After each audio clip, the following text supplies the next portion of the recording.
Fala pessoal, boa noite para todo mundo que nos assiste. Mais uma live estudos aqui na página do grupo Fora da Sala de Aula. E hoje é uma live especial pra caramba para a gente encerrar esse mês de outubro. É a nossa última live, inclusive antes do Geneps. Já deixo aqui, quero começar fazendo esse convite mágico especial. Dias 17 e 18 de novembro, nossa jornada de educação não escolar e pedagogia social. Se inscreva. Mas vamos ao assunto que hoje essa live é muito especial. Estou aqui de volta depois de bastante tempo sem aparecer ao vivo. Prazer para quem não me conhece ainda. Sou o Lucas, membro do Fora da Sala de Aula há alguns anos e mestrando em Educação pela UERJ-FFP. E hoje eu estou com duas pessoas queridíssimas aqui que vocês vão aprender muito nesse diálogo que a gente vai fazer. Hoje conto aqui com a presença especial da nossa queridíssima Mariana Nogueira, que faltam adjetivos para descrever ela, né? Pelo tanto de coisas que ela faz por esse grupo, mas é uma pesquisadora incrível, é designer, é a nossa líder de comunicação, é a pessoa que faz essas artes incríveis que vocês veem na nossa página. E um outro querido amigo que vem como convidado para uma entrevista hoje muito bacana, que é o Felipe Oliveira, educador social, arquiteto, urbanista, e é um cara que vai ensinar muito a vocês sobre o tema da nossa conferência de hoje, que é Pensando a Pedagogia Social a partir da cidade. Sem mais delongas, eu acredito que a gente pode conhecer melhor essas duas pessoas e hoje a gente vai fazer um assunto bastante relevante, bastante inovador, inclusive dentro da pedagogia social, que é pensar essa a partir da arquitetura, a partir da cidade. E vamos começar esse debate, espero que seja muito proveitoso para todos. Agradeço, inclusive, aqui a confiança do Alan, que é quem comanda essas lives, me deu esse cargo de apresentador hoje de novo. Agradeço ao Arthur, coordenador do nosso grupo. E vamos às apresentações. Mariana, sempre bom ver você aqui de novo. Para quem não te conhece, né? Azar de quem não te conhece, claro. Mas se apresente aí de novo para nós, por favor. Olá a todos e todas, eu sou a Mariana Nogueira, como o Lucas já fez uma breve apresentação, sou pesquisadora do grupo Fora da Sala de Aula, estou aí ajudando a somar com essa galera muito boa. Eu sou doutoranda em Sociologia pelo Programa de Pós-Graduação em Antropologia e Sociologia da UFRJ e também sou mestre em Políticas Públicas em Direitos Humanos e acho que vai ser um prazer bater esse papo com vocês hoje. Muito bom. E agora, meu querido amigo Felipe Oliveira, se apresente aí para quem ainda não te conhece, Felipe.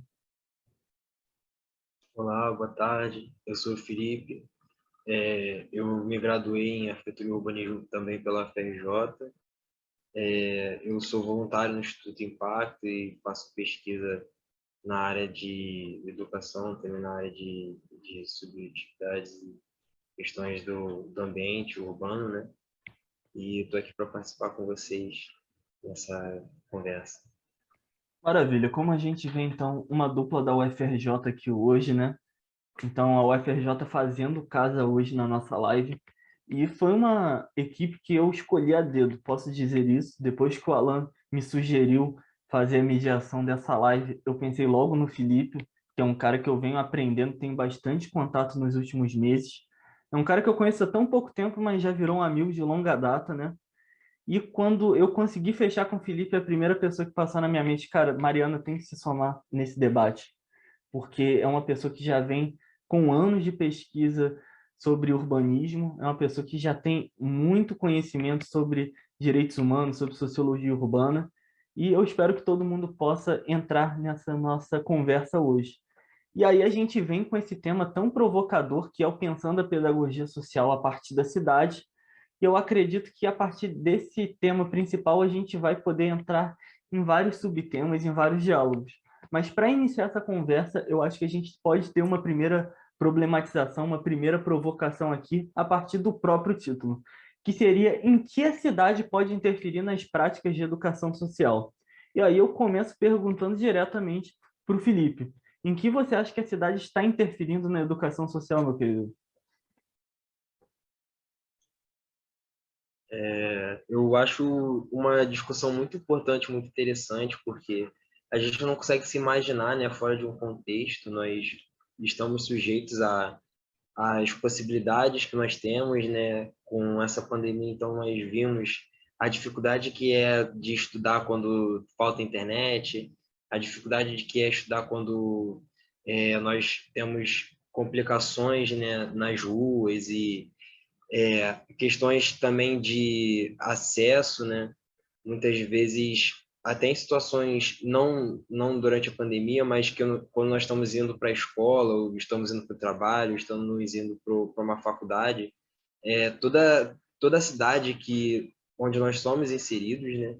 E que nos cerca, ela influencia também no nosso estado de espírito, influencia na nossa forma, na nossa possibilidade de se relacionar com o outro, até mesmo onde nós podemos alcançar, né? O que nós podemos conhecer, como nós construímos a nossa visão de mundo. De certa forma, nós temos uma maioria agora, né, da população vivendo em cidade, vivendo num contexto urbano, e até mesmo as cidades são bastante heterogêneas, né?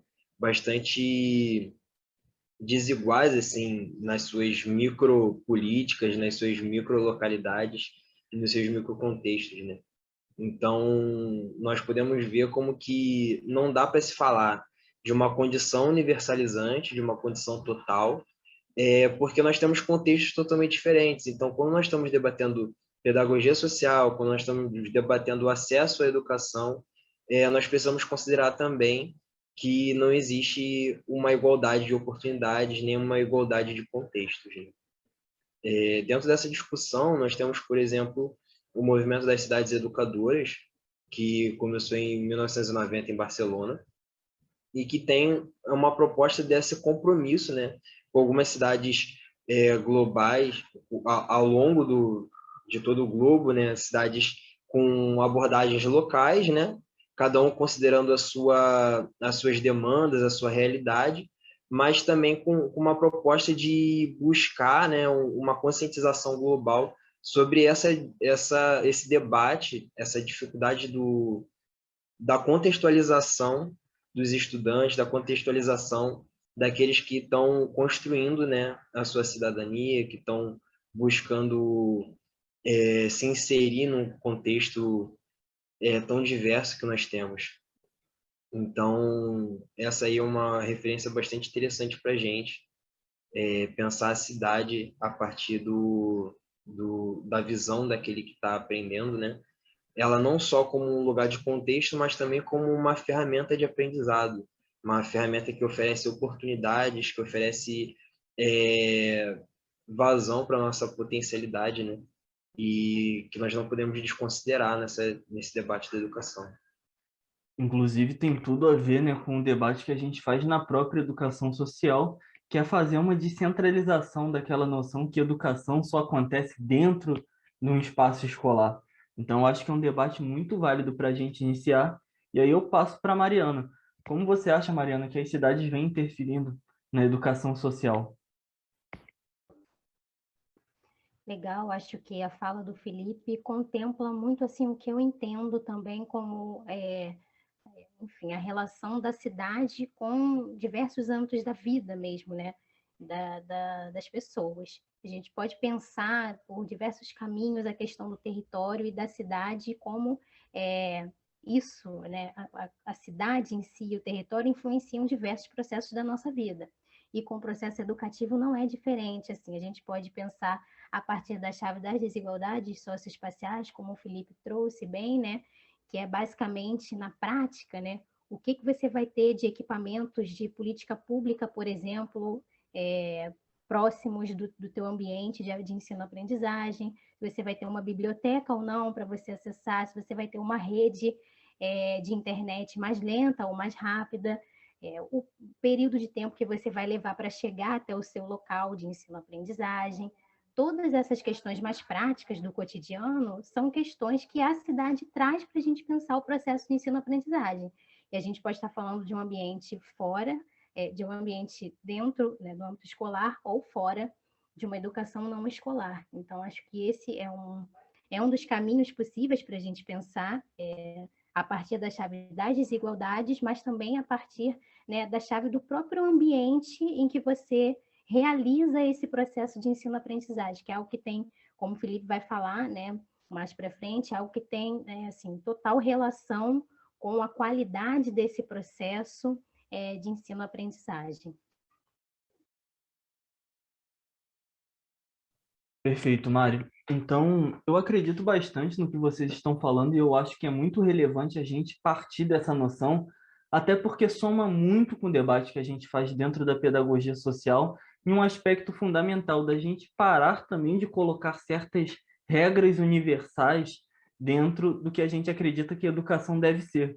Então, a partir do momento que a gente parte do pressuposto que a cidade, que o território, que o local está interferindo em outros âmbitos da vida, e aí a gente pode colocar vários âmbitos, desde a saúde, a alimentação, a cultura, e no nosso caso aqui, a educação em específico, a gente tem sim que pensar em uma educação muitas vezes contextualizada. Eu acho que muitos autores já vêm trabalhando com uma dimensão que eu acredito bastante, é que a educação hoje, a educação do século XXI, tem sempre que ser local e global. Então, eu acho que a gente não pode nunca dissociar isso. Pensar assim, em um mundo globalizado, em um mundo cada vez mais interligado, mas também em um mundo que manda mensagens a partir do micro, das relações micropolíticas, das relações de micropoder e das microculturas que existem em dado território. Eu acho que é muito disso que a gente pode começar pensando. E da mesma maneira, eu acho que essa primeira afirmativa que a gente faz, eu acho que o inverso também é válido. Porque da mesma maneira que a gente pode pensar em cidades que interferem na educação social, a gente pode pensar também em práticas socioeducativas que interferem na cidade, principalmente em um momento que a gente fala tanto de crise urbana, em um momento que a gente fala tanto de problemas na cidade contemporânea, e eu acho que isso acaba amplificando muito, principalmente durante a pandemia, né? A gente está reinventando cada vez mais esses espaços, e aí eu acho que poderia ser o nosso segundo tópico. Como vocês acreditam, primeiro o Felipe, depois a Mari, como vocês acreditam que as práticas socioeducativas também podem interferir nesse território urbano, como que as cidades podem ser modificadas pela educação? Isso é um debate bastante importante, porque nós precisamos entender que é um movimento duplo, né? Um movimento em que a gente vive cidade enquanto a gente faz cidade. Eu me aproximei durante a minha pesquisa bastante das colocações de dois grupos, né, da pós-graduação do PROARC, Programa de Pós-Graduação em Arquitetura e Urbanismo, em Arquitetura, na UFRJ. Um dos grupos se chama GAI, né, que é o Grupo Ambiente e Educação, que fala bastante sobre essa prática do ensino, dos espaços de ensino, né, e a demanda que esses espaços têm, que é coordenado pela professora Gisele Arteiro, e o Grupo CEL, que é o Sistema de Espaços Livres, que é coordenado pela professora Regina Tangari, Vera Regina Tangari, que tem o estudo desses espaços, né, livres e a relação, muitas vezes, que a gente tem nesses dois temas, né? E como que a gente influencia o ambiente onde nós vivemos. Elas organizaram e escreveram esse livro aqui, do Espaço Escolar do Território Educativo, e que é muito interessante partir desse ponto de vista onde nós construímos cidade também no movimento entre espaços que nós vivemos, né? Nesse contexto que nós estamos inseridos e como que essa prática da educação pode interferir no ambiente urbano onde nós estamos inseridos. Na proposta do território educativo, nós falamos sobre como que esses diferentes agentes da cidade, seja escola, seja algum pré-vestibular social, seja alguma organização que trabalha com mulheres, e como que essa rede é importante para a construção de um contexto, né? E quando nós estamos discutindo sobre o papel de atuação da educação nesse meio, nós vemos como que a educação é importante para estruturar toda essa vivência que nós podemos oferecer, né, nessa construção do cidadão em si.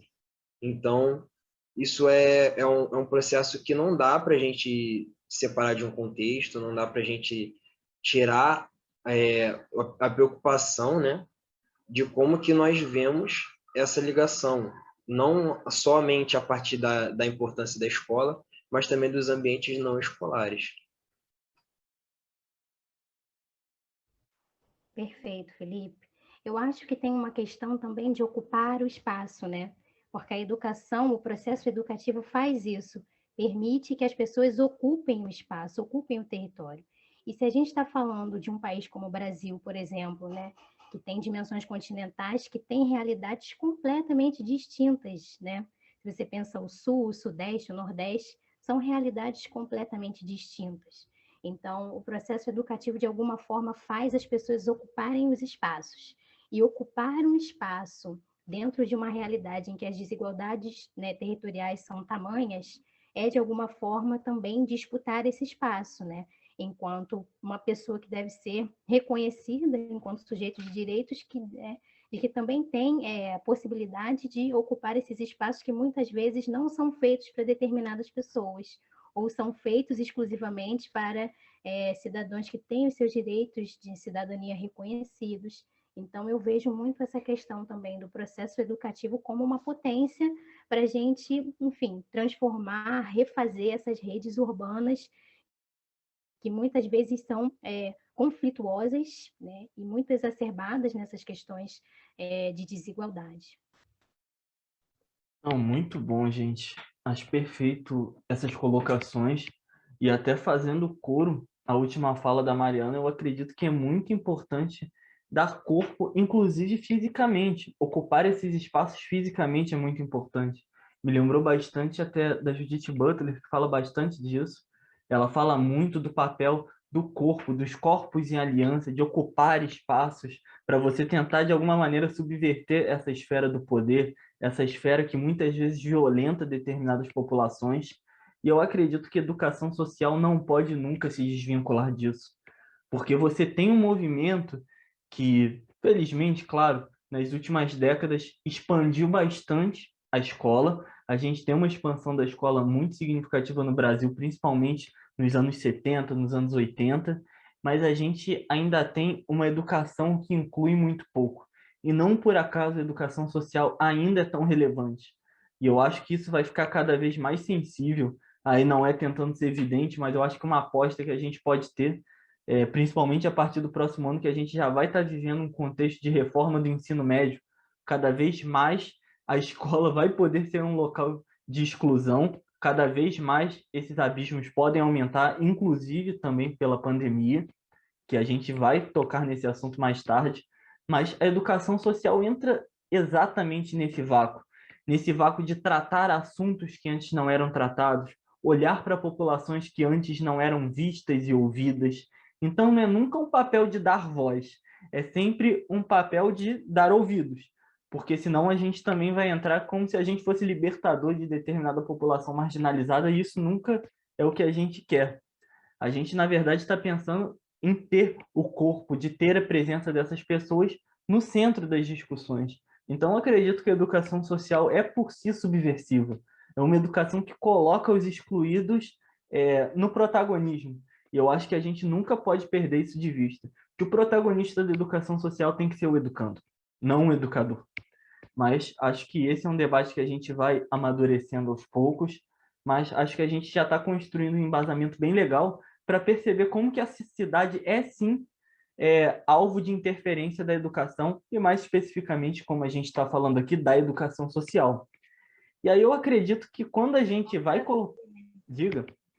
Só para complementar também, Lucas, essa sua questão, é o fato de que as cidades são cada vez mais propensas ao conflito e a uma, assim, né, uma desintegração, uma divisão, né, tanto entre seres humanos quanto uma divisão mesmo no aspecto, né, enfim, arquitetônico, né? O Felipe pode falar muito melhor disso do que eu, né? E você ocupar o espaço é também disputar essas margens, esses limites construídos, né? Então, eu acho que a prática educativa também vem para disputar isso, né? Essa divisão cada vez mais presente, né? Essa falta de integração das pessoas no espaço urbano, né? E eu acho que não só disputar, mas até reinventar, né? Por que não reinventar essas margens, reinventar esses espaços? E eu acho que a gente pode até dialogar com o nosso próximo tema, que eu queria levantar para vocês novamente, que pensando nisso tudo, pensando nessa inserção de novos agentes, que quais são os principais desafios que a gente acaba encontrando. E aí eu coloco uma pergunta mais fechadinha para a gente ficar bonito aqui. Quais seriam, então, os principais desafios e qual o papel da pedagogia social frente aos problemas urbanos atuais, frente a essa crise urbana que a gente tanto fala, frente a um contexto de pré e pós-pandemia que a gente vem vivendo? O que a gente precisa focar, Felipe e Mariana? Assim como a Mariana falou, nós temos, né, um conflito entre realidades também físicas que começam por uma questão social, né, que se manifestam no espaço físico. E nós podemos ver ao longo da história da arquitetura do urbanismo como que o fazer a cidade, o fazer o contexto onde as pessoas moram está totalmente relacionado com a condição de vida, né? Relacionado com as nossas necessidades básicas.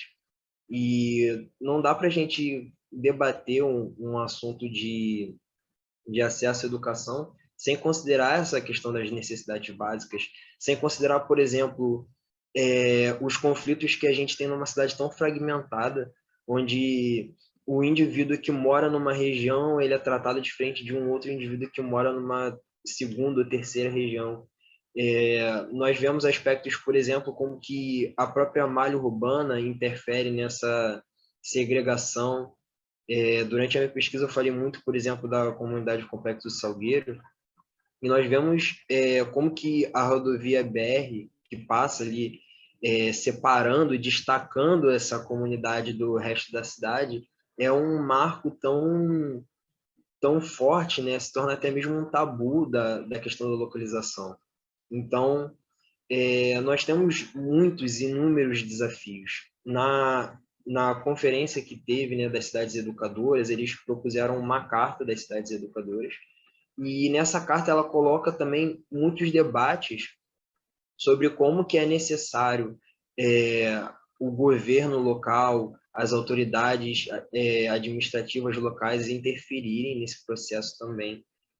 Como que é importante nós termos uma adesão da população nesse diálogo, né, entre tudo que precisa ser alcançado ainda, todos os desafios que nós temos. A questão de transporte influencia bastante, a questão do acesso ao lazer também influencia bastante, porque é indiscutível que determinadas áreas da cidade são muito mais favorecidas do que outras. E isso interfere totalmente numa possibilidade de crescimento pessoal, numa possibilidade de desenvolvimento de outras aptidões que nós encontramos dentro desse debate da pedagogia social. Existem outros desafios também, como o diálogo entre gerações, né? Diálogo entre pessoas de idades diferentes que também se manifestam na cidade. Nós temos outras discussões, outros desafios relacionados ao acesso à tecnologia, relacionados ao acesso a um espaço adequado, né? Nós vemos hoje, com a pandemia, pessoas confinadas dentro de casa e, em muitas situações, um exemplo de uma criança que precisa de um quarto de estudo para poder se dedicar, às vezes divide o quarto com 3, 4, 5 irmãos e não tem um momento de descanso, condições onde muitas vezes o espaço onde a pessoa trabalha, estuda e se alimenta é um espaço só. Então, nós temos inúmeros desafios que são com certeza agravados pela desigualdade social que nós vivenciamos aqui, que nós temos principalmente no nosso país, e se a gente for falar mais especificamente de São Gonçalo, nós temos também grandes desafios. Então, é importante a gente abordar, a partir desse contexto, como nós podemos repensar a cidade e também repensar o ensino, né? Repensar a forma como as coisas são abordadas, a forma que nós selecionamos aquilo que é considerado um ideal, né? Um projeto de algo ideal, ou qual contexto que nós estamos inseridos dentro, principalmente de um número tão grande e preocupante de evasão escolar, né? E onde somente a educação escolar não é suficiente, a gente percebe isso. e como que existe essa carência, essa necessidade da oferta de outros meios de aprendizado e de uma relação não fragmentada do uso dos espaços urbanos, seja espaços livres, seja equipamentos mais específicos de lazer, equipamentos mais específicos de cultura, e que a gente consiga, assim, né, construir um aporte de possibilidades que possam servir de espaço para essa atuação, para essa transformação social, para esse diálogo com a construção do conhecimento, né? Perfeito, Felipe. Eu também acho que é muito nessa linha, assim, né, de pensar a potencialidade, né, que os variados processos de ensino-aprendizagem podem trazer. Eu acho que pensar também os conflitos a partir, né, dessa chave é também pensar essa gama de possibilidades, né? E eu penso muito assim, aqui a gente está tentando pautar também nesses microcontextos, essa micropolítica do cotidiano, que todo o território, especialmente, né, como eu disse, num país com as dimensões que o Brasil tem, é necessário a gente trazer essa questão. Eu acho que esses processos e processos de ensino-aprendizagem podem ajudar a gente tanto a valorizar a cultura local, que é algo que eu acho especialmente importante em territórios muito fragmentados ou então com altos níveis de desigualdade. Você valorizar a cultura local é extremamente importante. Eu acho que o processo educativo, né, assim, que pauta essa educação local, tem essa função, e essa função é cada vez mais importante, para que a pessoa tanto se entenda como um sujeito de direitos, né, diante de um território fragmentado, que muitas vezes nega, né, o reconhecimento das pessoas enquanto sujeito de direitos, e também entender que, enfim, existem uma cultura local, existem bens históricos locais que precisam ser valorizados, né, e que vão ajudar a gente nesse processo de reconstruir a cidade para que ela seja um espaço de convivência menos conflituoso, né, mas na linha da hospitalidade mesmo. Então, eu estava pensando, até querendo unir um pouco das duas falas de vocês, que eu acho que se complementaram muito bem. Até uma das coisas que eu estava pensando quando o Felipe falou da questão da BR-101, eu acho que é até bom situar aqui que boa parte do nosso público não é do Rio de Janeiro, não é de São Gonçalo, né? Mas eu acho que tem uma coisa que é uma fatalidade muito curiosa dentro de São Gonçalo, dentro do nosso desenvolvimento, que tem tudo a ver com o processo até de desenvolvimento, de modernização, de desenvolvimento do capitalismo no Brasil como um todo, que São Gonçalo acabou sendo alvo. São Gonçalo, até boa parte do século passado, ainda era uma cidade muito marcada pela industrialização, era uma cidade com presença forte de indústrias, e aí você tem, depois daquele boom da industrialização, a ideia de fazer uma BR cortando São Gonçalo, né? Você tem a BR-101 que faz esse transporte da produção de São Gonçalo, principalmente pensando na região de Niterói, que é a nossa prima rica que está aqui do lado. E acontece uma coisa tão, como eu disse, é uma fatalidade tão curiosa como um todo, para não dizer trágica, que você faz essa BR ultrapassando todo o movimento da orla de São Gonçalo. Você corta todo o patrimônio cultural e todo o patrimônio ambiental que se tinha em São Gonçalo. Então, você, por esse desenvolvimento capitalista, para manter as indústrias funcionando e para manter as metrópoles funcionando do Rio de Janeiro, você tem um corte de todo o patrimônio que São Gonçalo tinha. Então, é uma coisa que para outras cidades talvez seja impensável. Mas você imagina, por exemplo, uma região de praias como a própria capital, como Niterói, ter todas as suas orlas é, simplesmente destruídas, né, para passar uma BR que simplesmente não traz benefício nenhum direto para sua própria população. Então, Salgueiro, como o Felipe falou, essa BR está passando diretamente, passa pela região que é ainda hoje a Praia da Luz, a Praia São João, na região do Complexo Salgueiro, que hoje são completamente regiões dominadas pelo tráfico, sem nenhum apoio, sem nenhum suporte estatal, e você tem como um dos maiores problemas daquela região o transporte. Então você tem uma região que perde o seu potencial cultural, perde um potencial turístico que poderia ter se você tivesse um desenvolvimento, e você simplesmente continua com problema de transporte, que mesmo você vivendo na beira da estrada, você não tem transporte adequado porque aquela via prioriza as outras cidades e não a que você está passando. Então, como que você não coloca isso?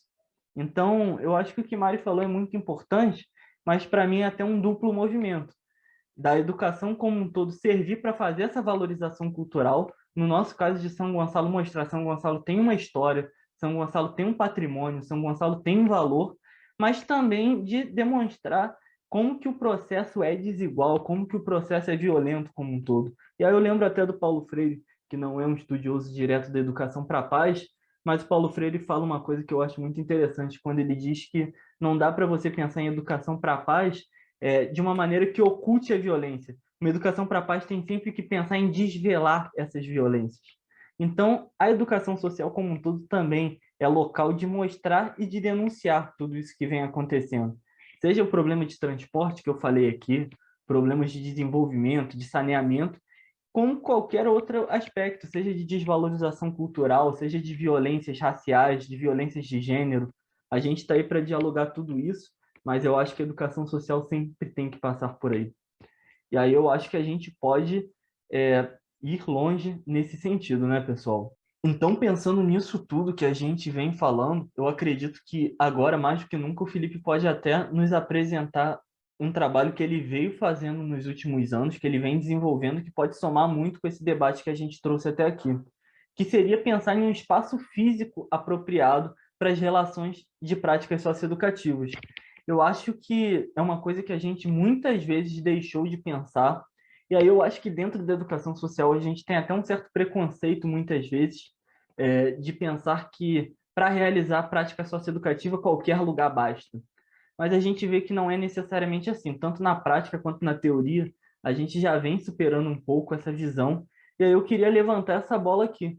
Como que a gente pode pensar, frente a todos esses problemas urbanos, frente às interferências da cidade nas práticas socioeducativas, frente a toda a realidade e todos os desafios que a gente vem tendo, como que a gente pode pensar em um espaço físico para a educação social? E aí eu queria passar primeiro para o Felipe, que tem um projeto arquitetônico próprio, já pensando nisso, e depois para a Mari fazer os comentários.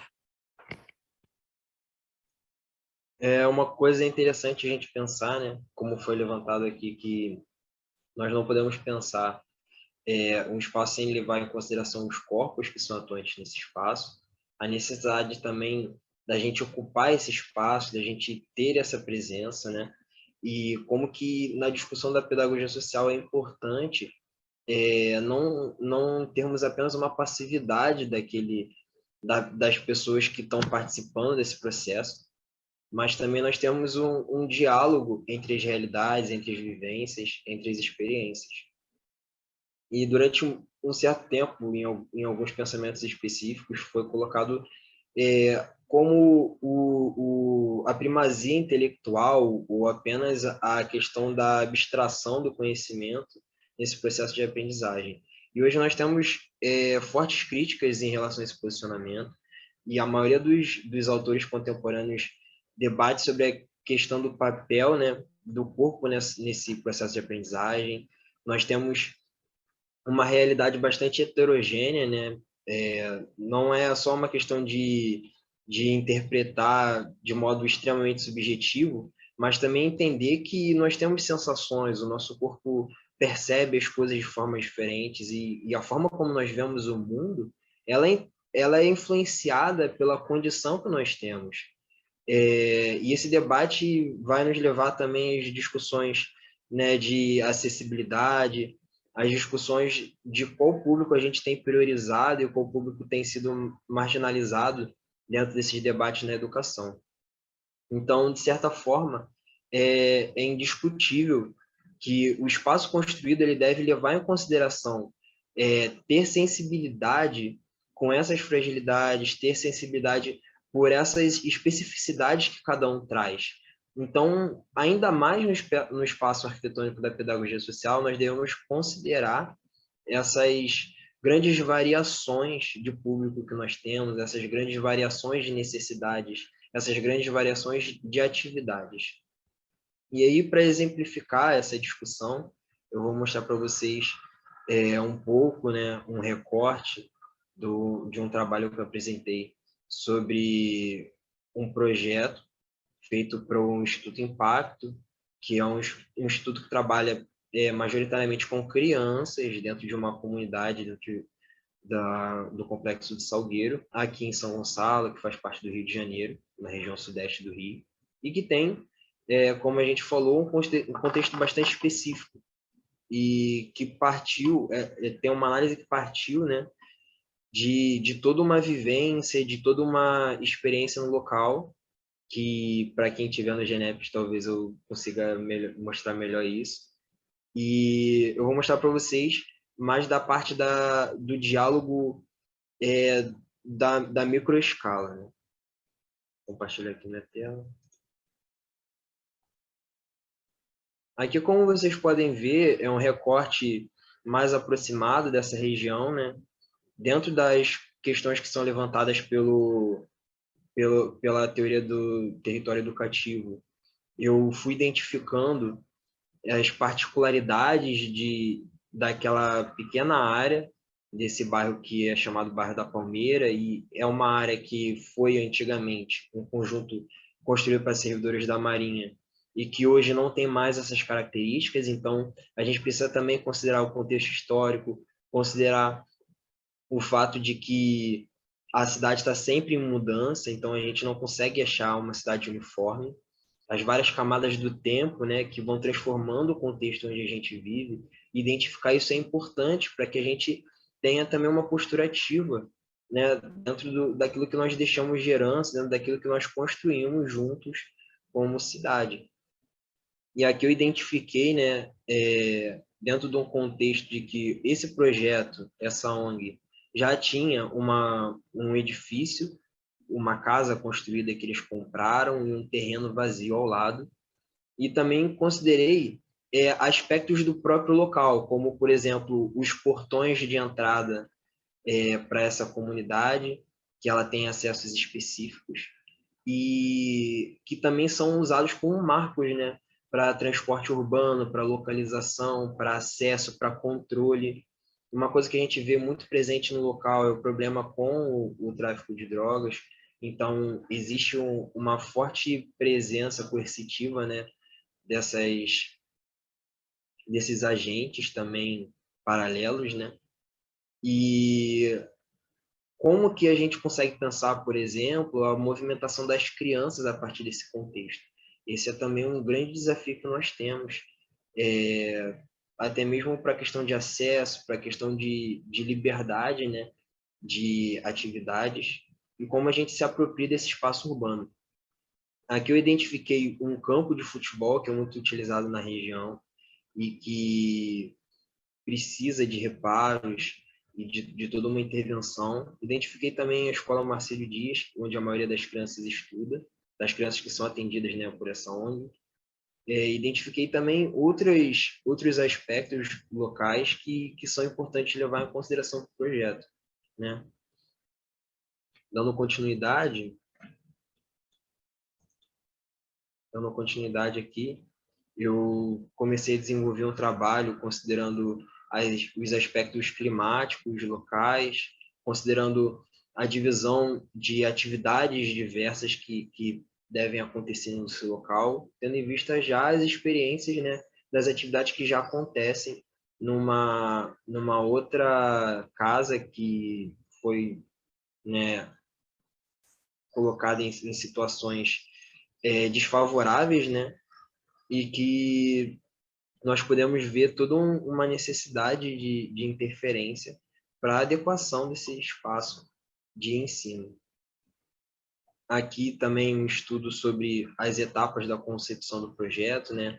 Considerando a posição em relação ao Sol, considerando questões de deslocamento, questões de acesso, questões de proteção e até mesmo de identidade, né, do espaço, também construindo dentro do diálogo que eu fiz com as crianças e do entendimento que elas tinham, né, de um sonho para esse espaço onde elas podem conviver, onde elas podem aprender, onde elas podem se divertir e até mesmo fugir, às vezes, de um contexto bastante crítico em que elas têm no dia a dia.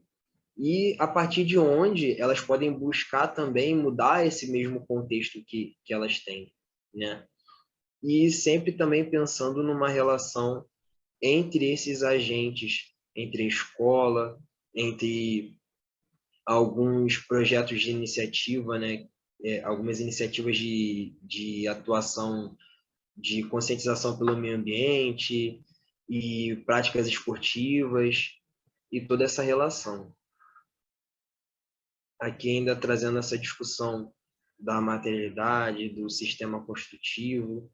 Então, assim, nós temos, né, uma grande tradição arquitetônica voltada para o ensino, para o espaço escolar, né? Mas nós temos ainda uma carência dentro da discussão do que é o espaço da pedagogia social, porque nós não podemos simplesmente considerar uma escola, um modelo de escola, como algo a ser replicado. Nós precisamos rediscutir isso, nós precisamos trazer novos pensamentos a respeito do que é o espaço e quais são as necessidades, né, do local da pedagogia social. Né? Será que uma sala de aula convencional, com as cadeiras dispostas na posição convencional, com aquele quadro tradicional, será que tudo isso é suficiente para todas as necessidades? Será que uma criança que precisa fazer trabalhos em grupo o tempo todo, ela consegue se organizar dentro daquela estrutura rígida, onde apenas o professor apresenta o conteúdo estudado? Será que nós não precisamos ter um espaço mais lúdico para as crianças desenvolverem os seus talentos? Hoje nós vemos um movimento muito mais forte dentro de escolas particulares influenciando essa questão construtivista do conhecimento, essa questão das investigações das crianças, e muitas vezes nós não vemos essa mesma possibilidade dentro de espaços voltados para uma população com menos ofertas, né, com menos recursos financeiros, com menos acesso para essas questões. Até mesmo a discussão do que é ter uma piscina num espaço de ensino, o que é esse local de lazer, de diversão, dentro de uma comunidade onde muitas vezes as casas que têm piscinas são casas de traficantes, sabe? Então, como que a gente tem interpretado essa realidade social, o que a gente tem considerado ser um luxo e o que a gente tem considerado ser uma necessidade, né? Repensar o que é o básico para uma condição de vida saudável, uma condição também de quebra de paradigmas, né? E aí, dentro dessa proposta do meu projeto, que eu posso disponibilizar até mesmo depois, para quem quiser ver melhor esse trabalho, a gente traz aqui uma discussão do que é esse espaço da pedagogia social e de qual importância ele tem recebido dentro de um contexto de planejamento urbano, dentro das prioridades levantadas pelas autoridades locais, e como que a gente olhando para dentro do nosso contexto, se preocupando com aquilo que está ao nosso lado, aquilo que faz parte da nossa realidade, a gente não pode também trazer uma possibilidade de uma mudança social mais ampla, né? E começar a ver esses resultados de forma mais geral, assim, dentro dessa mudança de realidades. E talvez, né, buscando aí uma igualdade social ou oportunidades mais justas. Vou terminar de compartilhar aqui. Maravilhoso. Mari? Perfeito, assim, estou conhecendo junto com vocês o projeto do Felipe, achei sensacional, assim, acho de suma importância, é difícil a gente ver esse cuidado, né? Especialmente quando a gente conversava isso há pouco, né? Dependendo do público, a gente acha que qualquer coisa tá bom, né? O Lucas trouxe essa questão. E não é isso, né? Não é garantir só o básico, é garantir o necessário. A gente tem que pensar nisso. O que é necessário para que a gente tenha qualidade no processo de ensino-aprendizagem? não o básico, mas o necessário para ter um processo de qualidade. Eu acho sensacional, assim, achei o projeto muito legal. Acho que, assim como eu, muita gente vai querer sim que você compartilhe. Acho muito interessante pensar sobre isso, porque se a gente pensa assim na agenda de estudos urbanos, assim, na agenda de estudos sobre a cidade, a gente tem uma série de planejamentos. Acho que esse campo de estudo envolve muito planejamento, né? Do espaço mesmo. E por que não a gente não pensa? Por que a gente não insere também essa agenda de planejamento quando a gente está falando de um processo de ensino, seja dentro, seja fora do ambiente escolar, né? É extremamente importante.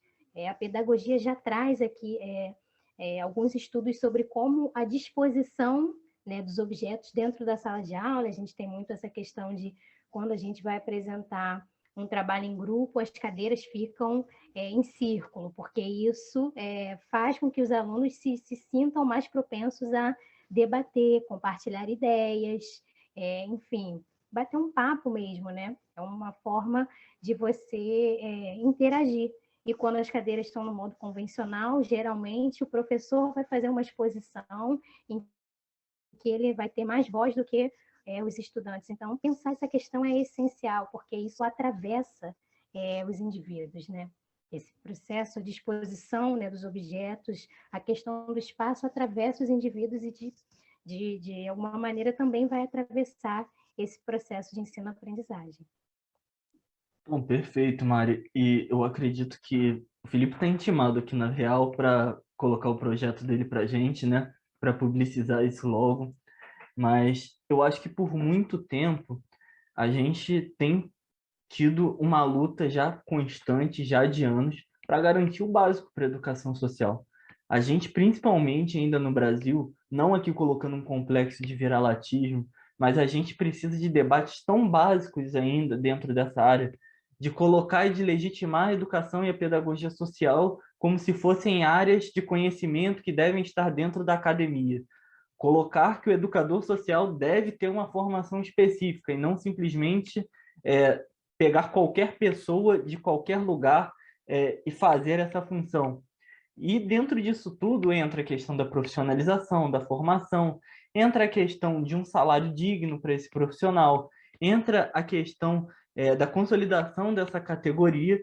E para mim, uma coisa que eu acho que é muito nova, mas que a gente deve sim propor aqui, é também de um espaço, porque esse debate não está sendo inventado. Esse debate, para a gente falar de educação escolar, já existe há mais de século. Já tem muito estudo, já tem muito embasamento que mostra como esse espaço físico afeta, sim, o processo todo de ensino-aprendizagem. A gente tem casos, inclusive, no Brasil, que já pensam na construção desse espaço. Basta dizer o caso mais famoso dos CIEPs aqui no Rio de Janeiro. O projeto dos CIEPs já considera essa questão de um espaço adequado para uma educação integral, não só em tempo integral, mas uma educação integral. A gente tem CIEPs próximos, na própria comunidade do Salgueiro, que o Felipe está falando.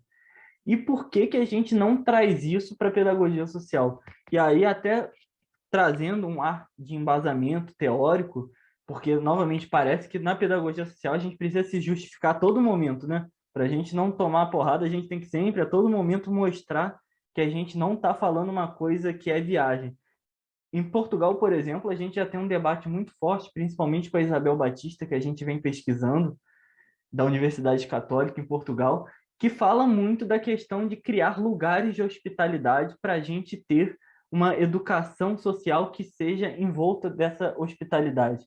E aí ela diz muito que a gente tem que criar lugares, inclusive lugares materiais, de acolhimento, de cuidado, de valorização, onde aquele educando tenha o papel de hóspede, dele se sentir acolhido de verdade naquele espaço. E aí, claro, muitas vezes entra o que a Mariana falou, de que na educação social, muitas vezes a gente, até por estar num ar de improviso, muitas vezes, de qualquer lugar basta, de qualquer lugar está bom. E aí entra muito até uma questão que pode ser até uma representação social de que para o pobre, que é o sujeito da falta, qualquer coisa está bom. Inclusive, faço aqui uma mini publi que no GENEP está sendo lançado o livro novo do Tiago Simão Dias e do Arthur Viana Ferreira, que fala exatamente sobre isso, representações sociais de pobreza na educação social, e eles falam muito dessa questão. Mas voltando ao fio da meada, lá em Portugal já tem se debatido muito sobre a criação de lugares materiais que propiciem a educação social, que propiciem o acolhimento. E o que é educação se não utopia? Muita gente vai falar que a gente está tão distante desse mundo que a gente não deveria estar debatendo isso. Mas o que vai ser da educação social se a gente não se abrir à utopia, se a gente não se abrir a um futuro? E aí eu rebato com a própria Isabel Batista, que fala muitas vezes que quando a gente não tem um futuro, a gente também morre um pouco do nosso presente. Se a gente não tiver uma perspectiva de esperança para o que há de vir, a gente não vai ter como viver o agora também. Então, eu acho que é muito necessário a gente entrar nesse debate. Eu acho que o Felipe é pioneiro ao pensar em um modelo que pode ajudar e muito. Pode ajudar muito a gente pensar em lugares específicos para práticas socioeducativas. Locais que potencializem isso, que aí sim seria o meu último tópico aqui para a gente fechar esse debate que está maravilhoso. Que eu queria saber de vocês, novamente, primeiro o Felipe, depois a Mariana, o que que vocês imaginam como um todo que essa elaboração de um espaço próprio, pensado já a partir da educação social e da pedagogia social, poderia impactar na efetividade das práticas socioeducativas? Como que isso pode trazer impactos e benefícios para essas práticas? E aí eu convido vocês, infelizmente, a dar essa resposta e já fazer as considerações finais, porque o nosso tempo está se esgotando. Felipe, Mário, digam. Novamente trazendo, né, o debate das cidades educadoras, a última vez que eu olhei no site, por exemplo, da rede brasileira, né, ligada a esse movimento internacional, cerca de aproximadamente 20 cidades no Brasil estão ligadas a isso, a essa discussão. Inclusive, se eu não me engano, o Rio de Janeiro nem faz parte dessas cidades, entendeu? Então, nós vemos como que nós temos uma necessidade de debater mais sobre o tema, de mais visibilidade sobre esse assunto, para que a gente consiga, assim, uma aplicação, uma vivência do que essa utopia que a gente tem possa se tornar real, né? Então, assim, nós precisamos, em tempos de crítica da ciência, em tempos de dúvida do que a verdade ou do que é simplesmente uma veiculação midiática, onde um simplesmente argumento de eu não acredito parece ser suficiente para quebrar toda uma cadeia de pensamento, de pesquisa. Nós precisamos fortalecer essa nossa unidade, fortalecer a forma como as diferentes disciplinas têm atuado juntas, né, para construir esse aporte teórico, esse conhecimento e saber como isso pode ser disponibilizado de forma acessível para a comunidade, né? Como que os moradores das diferentes regiões que nós temos nesse país tão diverso podem entender os seus direitos, podem conhecer como lutar por isso e o que eles podem lutar a respeito, né? Porque às vezes existe até uma vontade de lutar, mas não se sabe o porquê lutar, né? Então eu acho que a contribuição acadêmica é muito válida nesse sentido, mas que ela precisa também se tornar algo mais acessível, né? Ela precisa se tornar algo mais cotidiano, se tornar algo mais próximo dessa realidade. E com isso a gente consegue, né, fortalecer o nosso debate e buscar também uma maior adesão dos órgãos públicos, uma maior adesão das administrações municipais, para que não haja o fortalecimento dessa discussão da meritocracia e que sim haja um entendimento de que aquilo que nós temos de contexto influencia nas nossas oportunidades e a gente possa, assim, de fato, né, buscando através da valorização desse projeto, através da criação e da discussão desses modelos, não como modelo único, né, de um espaço de educação, mas como modelos, caminhos, propostas para se entender toda essa demanda, para se trabalhar e disponibilizar, né, esse espaço onde as transformações podem realmente acontecer. Perfeito, assim, faço coro com a fala do Felipe. Acho que muitas coisas que hoje a gente já conquistou eram inimagináveis da gente pensar que seriam possíveis até num passado recente. Por exemplo, o acesso de pessoas negras à universidade através das cotas sociais das ações afirmativas, que já vem produzindo resultados assim fenomenais, né? Aquém do esperado, mas muito para a realidade brasileira. O acesso à escola, ao ensino de qualidade, que é universal no Brasil, né? A gente pode discutir a qualidade desse acesso, né? Mas a gente não pode negar que é uma política, assim como a política do SUS também, que tem essa defesa, né? De ser universal e de ser de qualidade. Então, muitas coisas, muitas conquistas que eram inimagináveis no passado recente, hoje são, enfim, uma realidade no nosso país, né? Então, eu acho que pautar o debate é isso, é um primeiro passo para a gente pensar que é possível fazer.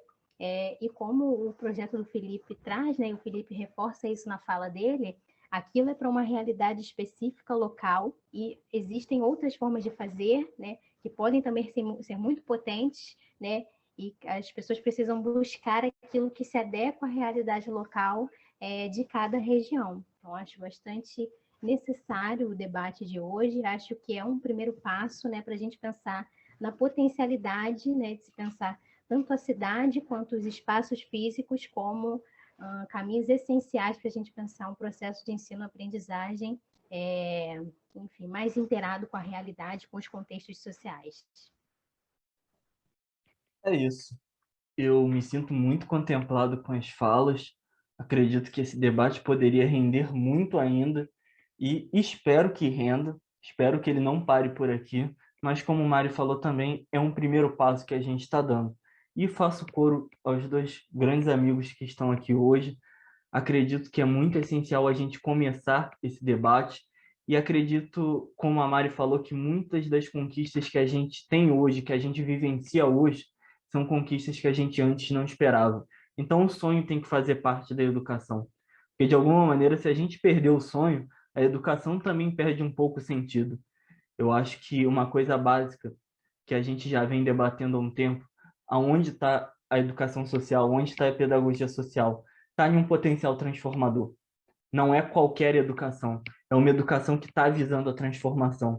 Então, se você não acredita que a realidade pode ser transformada, a educação social não é o seu lugar. A gente está aqui para entrar e está aqui também para reinventar espaços. Eu acho que, mais do que pensar que o que a gente está mostrando hoje aqui é um modelo, que é uma receita de bolo, que é um como fazer, não é. A gente aqui só está mostrando que cada um tem sim que puxar as mangas e fazer o seu. Quando a gente fala da pedagogia social, de alguma maneira estar sendo pensada a partir da cidade, não é a nossa cidade, são as cidades como um todo. Cada um na sua, cada um pensando sua realidade, cada um pensando o seu sujeito. Tem aquela frase famosa do Miguel Arrui, né? Outros sujeitos, outras pedagogias. Então, cada sujeito vai trazer, sim, a sua pedagogia, e o que a gente está apresentando aqui é só um dos recortes possíveis nesse Rio de Janeiro imenso, nesse São Gonçalo imenso, nesse Brasil e nessa América Latina que a gente vive. Queria agradecer muito novamente a presença do Felipe, nosso convidado de hoje. Queria agradecer muito a presença da Mariana e deixo aqui o convite para todos vocês para acompanharem as nossas redes sociais. Como eu disse lá no comecinho da live, mês que vem, dia 17 dia 18, a gente tem a Jornada de Educação Não Escolar e Pedagogia Social, nosso GENEPS. O Felipe vai estar lá apresentando, fiquem de olho na programação. O Felipe vai apresentar melhor ainda o projeto dele. Eu vou estar lá, Mari vai estar lá, a gente é figura carimbada sempre, né, Mari? E a gente vai aí trazer mais debates ainda esse ano. E aguardem, espero que todos tenham gostado, espero que todos tenham se sentido de alguma maneira contempladas e contemplados com esse assunto e que de alguma maneira, mais do que resposta, traga inquietações. Muito obrigado, gente, pela presença, muito obrigado para todos que assistiram até aqui e boa noite, até a próxima.